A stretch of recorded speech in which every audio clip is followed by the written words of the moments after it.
जरा एक पल को सोचिए, अगर देश में कानून ना हो, न्याय ना हो, तो क्या होगा? कोई ताकतवर व्यक्ति किसी गरीब का हक छीन ले, कोई अपराधी खुला घूमे, कोई निर्दोष जेल में सड़ता रहे, तो क्या हम उसे सभ्यता कह सकते हैं? नहीं। इसीलिए कहा गया है, जहां न्याय नहीं, वहां समाज नहीं। न्याय वही शक्ति है जो राजा को शासन बनाती है और नागरिक को विश्वास देती है। न्याय का अर्थ। न्याय शब्द संस्कृत के न्याय धातु से बना है, जिसका अर्थ है सही मार्ग पर ले जाना, यानी समाज को उस रास्ते पर रखना जहां सत्य, समानता और धर्म कायम रहे। लेकिन यहां धर्म का अर्थ धर्म ग्रंथ नहीं है, बल्कि कर्तव्य और नैतिकता है। न्याय का मतलब सिर्फ सजा देना नहीं होता, बल्कि ये तय करना होता है कि कौन सही है और कौन गलत। कानून और न्याय का रिश्ता। कानून और न्याय ये दोनों भाई जैसे हैं। कानून वो नियम है जो लिखा हुआ है और न्याय वो भावना है जो दिल में होती है। कई बार लिखा हुआ कानून तो होता है, लेकिन अगर उसमें इंसाफ की भावना नहीं तो वो कानून अधूरा है। उदाहरण के लिए, कभी-कभी कोई अपराधी तकनीकी गलती की वजह से छूट जाता है। कानून कहता है बेकसूर, लेकिन जनता का दिल कहता है कि गुनहगार।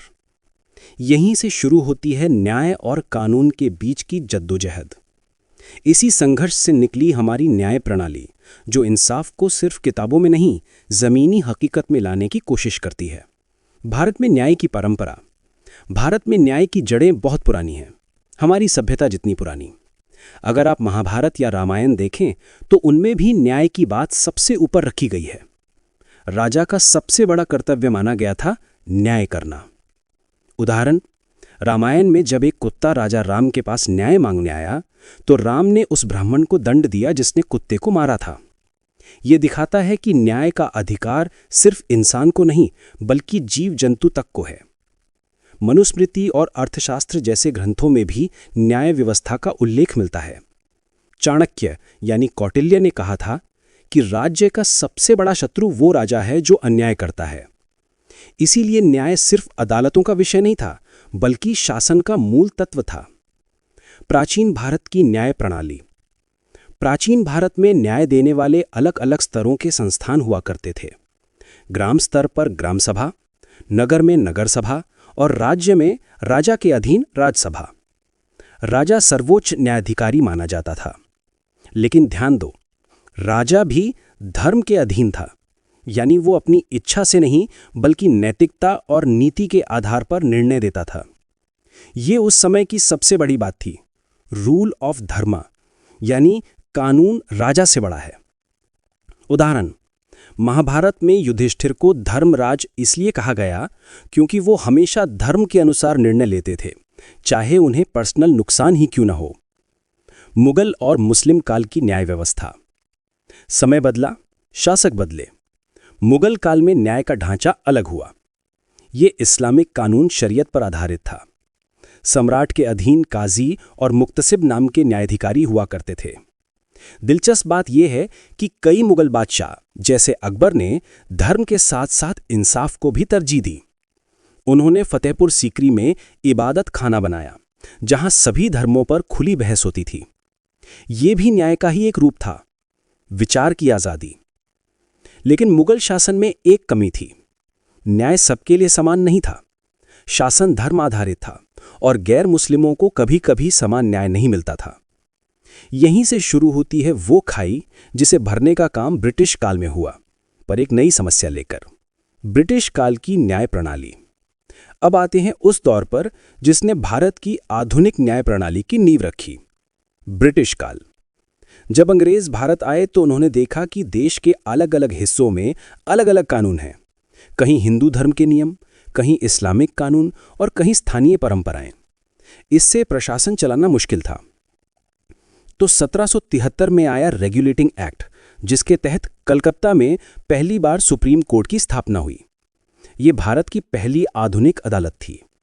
उसके बाद धीरे धीरे मद्रास और बॉम्बे में भी उच्च न्यायालय बने। 1861 के इंडियन हाई कोर्ट्स एक्ट के तहत इन सबको एक कानूनी ढांचे में बांध दिया गया। यही आगे चलकर हमारे संविधान का जुडिशरी चैप्टर बना। एग्जाम्पल, ब्रिटिश अदालतों में कई बार भारतीयों को अपनी बात अंग्रेजी में रखनी पड़ती थी, जिसे वो समझ नहीं पाते थे। तो न्याय का मतलब बदल गया। अब वो पुस्तक आधारित हो गया था, धर्म आधारित नहीं। ब्रिटिश काल की अच्छाइयाँ और कमियाँ। ब्रिटिश न्याय प्रणाली से भारत को मिला कानूनी प्रक्रिया, पेशेवर वकीलों की व्यवस्था, अपील की प्रक्रिया और रूल ऑफ लॉ की अवधारणा। लेकिन नुकसान भी हुआ।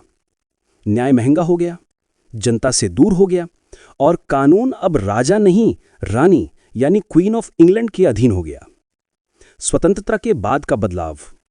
1947 में जब भारत आजाद हुआ तो एक बात साफ थी, अब हमें ऐसी न्याय प्रणाली चाहिए जो भारतीय भी हो और आधुनिक भी।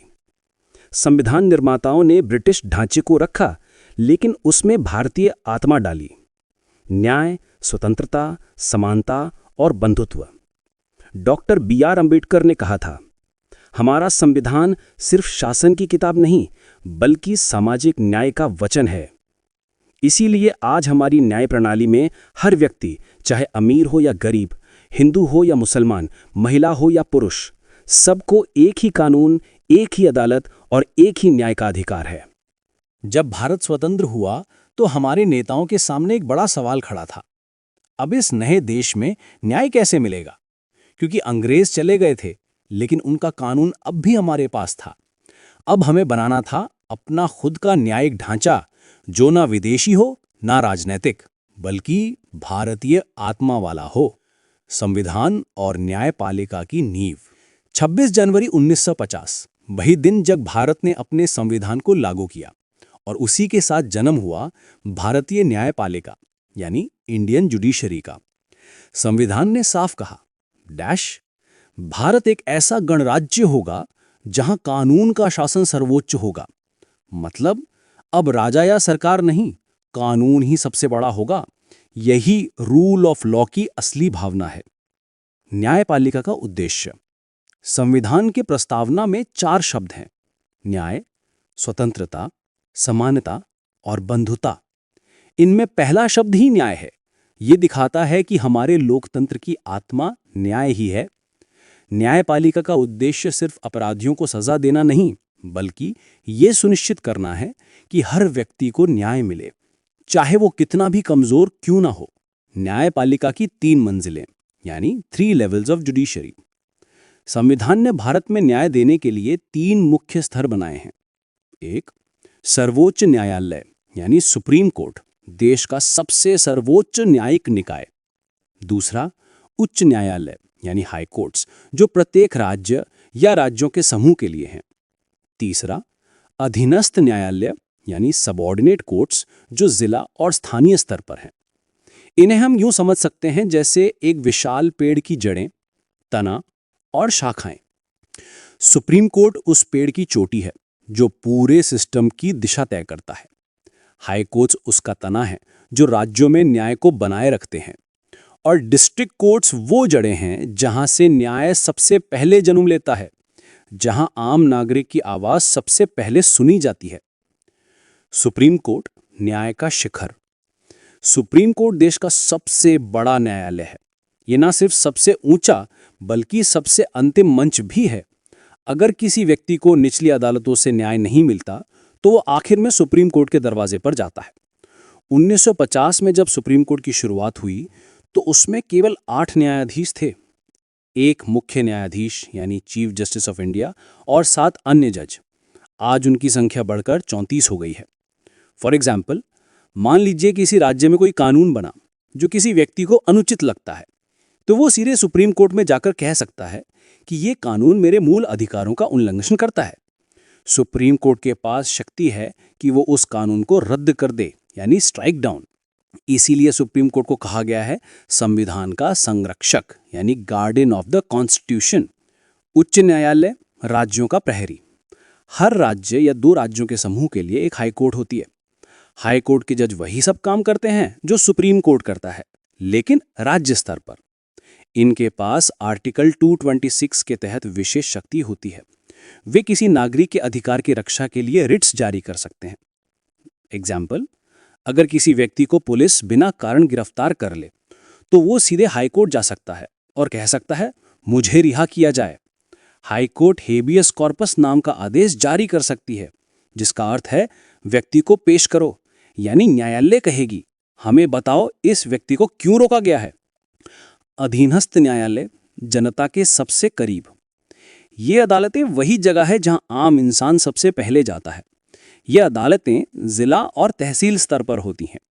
इनमें civil courts, criminal courts, family courts और मैजिस्ट्रेट कोर्ट शामिल हैं। एग्जाम्पल, मान लीजिए किसी का मकान विवाद में है तो वो सिविल कोर्ट जाता है। अगर किसी पर चोरी या हत्या का आरोप है तो मामला क्रिमिनल कोर्ट में जाता है। यानी न्याय का पहला पड़ाव हमेशा डिस्ट्रिक्ट कोर्ट ही होता है। न्यायपालिका की आज़ादी। अब सोचिए, अगर सरकार चाहे तो जज को निकाल दे या प्रधानमंत्री कहे कि ये केस ऐसे ही निपटाओ, तो क्या न्याय हो पाएगा? कभी नहीं। इसीलिए हमारे संविधान ने न्यायपालिका को पूरी तरह स्वतंत्र बनाया है।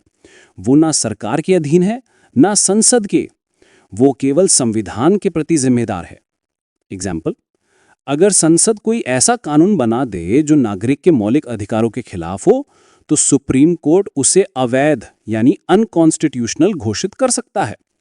यानी संसद सबसे बड़ी नहीं, संविधान सबसे बड़ा है और संविधान की रक्षा का जिम्मा न्यायपालिका का है। न्यायाधीशों की नियुक्ति, कोलिजियम सिस्टम। भारत में जजों की नियुक्ति की प्रक्रिया भी अनोखी है। जजों को नियुक्त करने का काम कोलिजियम सिस्टम के जरिए होता है, जहां देश के वरिष्ठ न्यायाधीश यानी चीफ जस्टिस ऑफ इंडिया और 4 सीनियर जज मिलकर तय करते हैं कि किसे जज बनाया जाए। पहले ये काम राष्ट्रपति करता था, लेकिन 1993 के supreme court advocates on record case के बाद यह अधिकार न्यायपालिका ने अपने हाथ में ले लिया। ये इसलिए जरूरी था कि सरकार का दबाव न्यायपालिका पर ना पड़े। हालांकि इस पर बहस भी हुई। 2014 में सरकार ने NJAC यानी नेशनल जुडिशियल अपॉइंटमेंट्स कमीशन लाने की कोशिश की, पर सुप्रीम कोर्ट ने इसे असंवैधानिक ठहराया, कहते हुए न्यायपालिका की स्वतंत्रता किसी भी कीमत पर बनी रहनी चाहिए। न्यायपालिका की शक्तियां, संविधान की आत्मा। न्यायपालिका के पास 3 बड़ी शक्तियां हैं। 1. संवैधानिक समीक्षा। कोई भी कानून संविधान के खिलाफ हो तो उसे रद्द किया जा सकता है। उदाहरण 1973 का केशवानंद भारती केस, जहां सुप्रीम कोर्ट ने कहा कि संसद संविधान की बेसिक स्ट्रक्चर नहीं बदल सकती। दूसरा, संवैधानिक व्याख्या।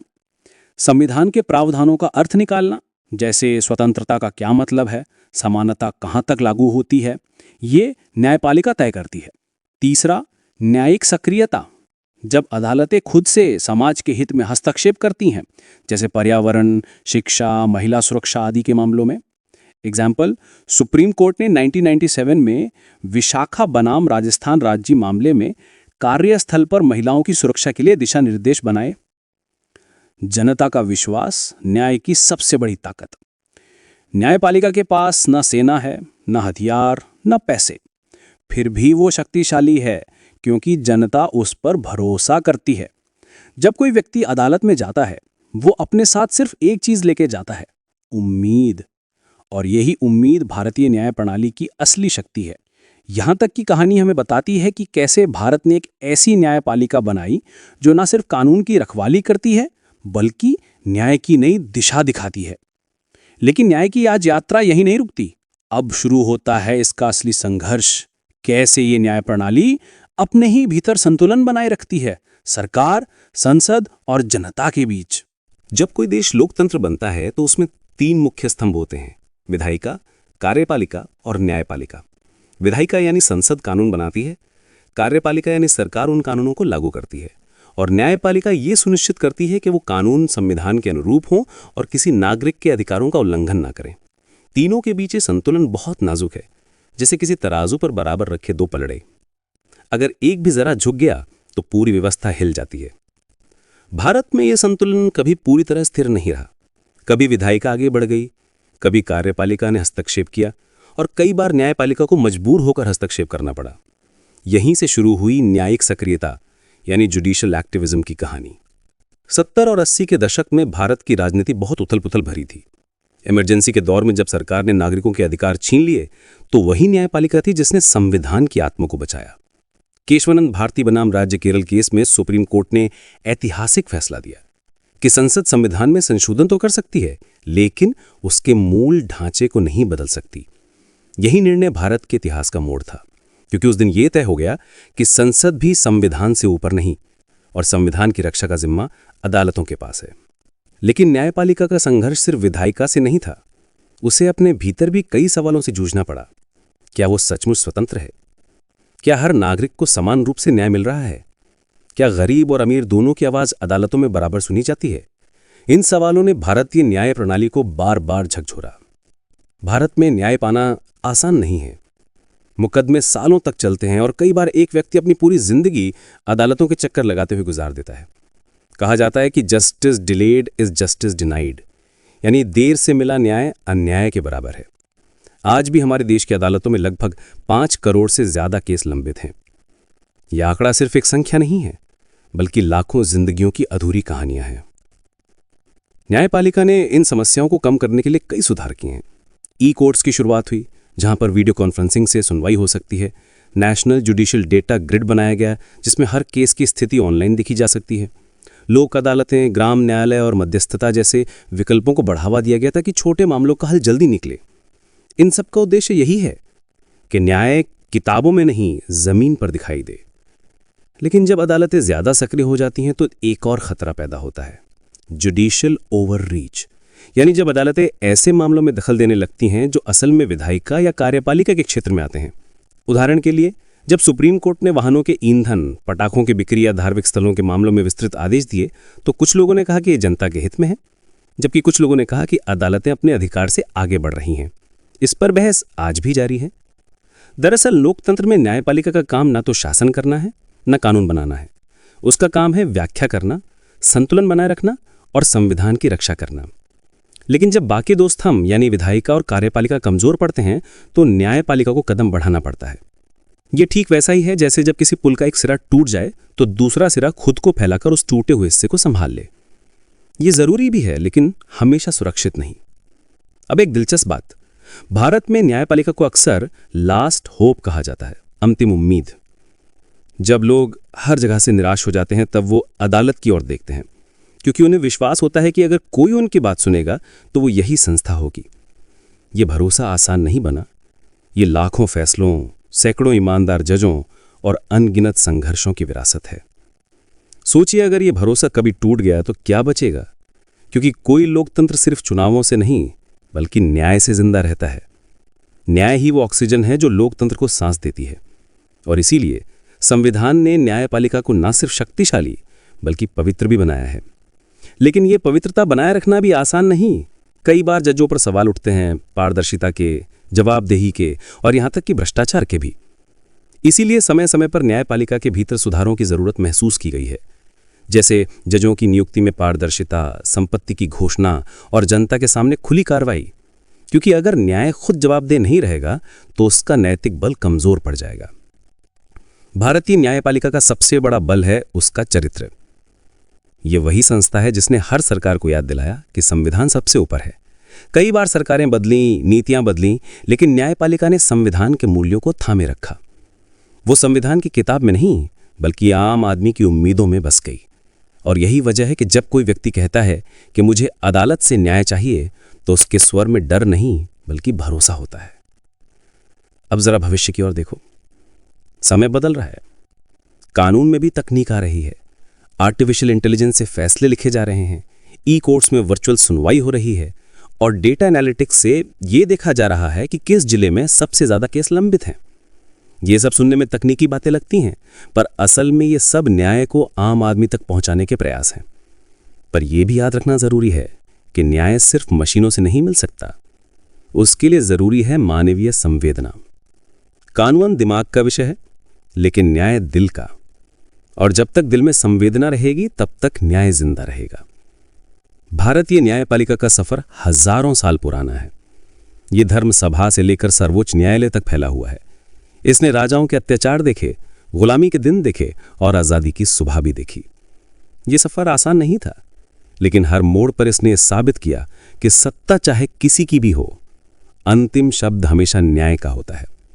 तो अगर कभी तुम्हें लगे कि सब कुछ खत्म हो गया है, कि कोई नहीं सुनेगा, तो याद रखना भारतीय अदालतें आज भी वही वचन निभा रही हैं जो संविधान ने दिया था कि सभी को न्याय मिलेगा बिना किसी भेदभाव के। और यही इस पहले अध्याय का सबसे बड़ा मैसेज है कि भारतीय न्याय प्रणाली सिर्फ कानूनों का ढांचा नहीं, बल्कि एक जीवित आत्मा है जो हर नागरिक के भीतर यह विश्वास जगाती है कि भले देर हो जाए पर न्याय जरूर मिलेगा। तो दोस्तों, अगर ये चैप्टर की कहानी आपको पसंद आई हो तो वीडियो को लाइक, शेयर और चैनल को सब्सक्राइब जरूर करें। ये है ऑडियो क्रैश कोर्स, जहां हर चैप्टर एक नई कहानी बनकर याद रह जाता है। धन्यवाद।